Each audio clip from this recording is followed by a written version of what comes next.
It took everybody in this building. Thank you for everybody.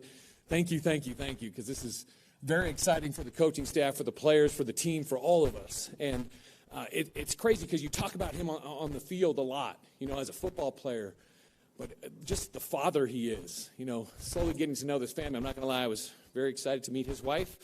Almost probably more excited, not going to lie, but sorry, Russ, and the family. But just as a man, as a father, he's an amazing person. So it's a true honor to be here and to be a Denver Bronco. It also means a lot to me. I'll give you a little background. It means a lot to me because, I got drafted in baseball June 8, 2010 by the Colorado Rockies. And the next day, my dad passed away. And it was one of the hardest days of my life because it was the highest of the highest, the lowest of the lows within 24 hours. And how the Colorado Rockies organization took hold of me, took care of me. Billy Schmidt, some other greats, Jay, a lot of other great people in this community really took me on their wing, and it really meant a lot to me along the way, knowing that even though it's a hard time, people supported. I remember my locker being between Todd Helton and Tulowitzki and some other greats, and Matt Holliday, different people, Cargo. So I was fortunate to be around some amazing people, and this city has meant a lot to me even from back then. But obviously there's another city that has meant a lot to me, meant the world to me over the past 10 years of my life, and that's Seattle. Seattle Seahawks have been everything to me. I was drafted on April 27th of 2012, and my dreams really started becoming true then.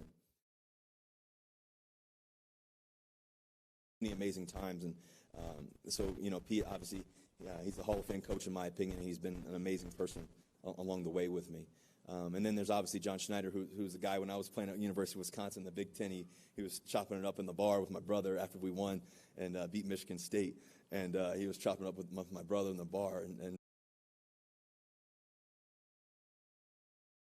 for me, I had both feet in the ground in Seattle, all the way throughout the season. Obviously, I unfortunately injured my hand and everything else. And I was, so focused on winning there and trying to figure out how we could get better and win that process.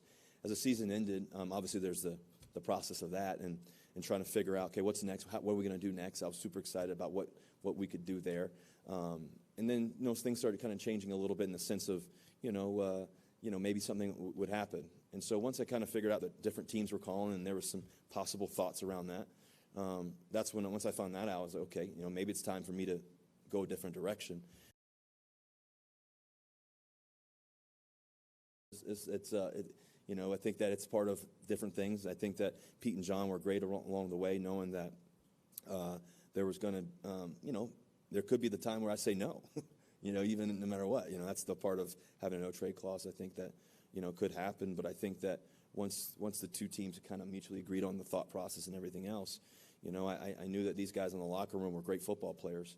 And so I quickly had to kind of, over the last week and a half or so, 10, 14 days, I've really had to kind of study, the Denver Broncos a little bit pretty quickly.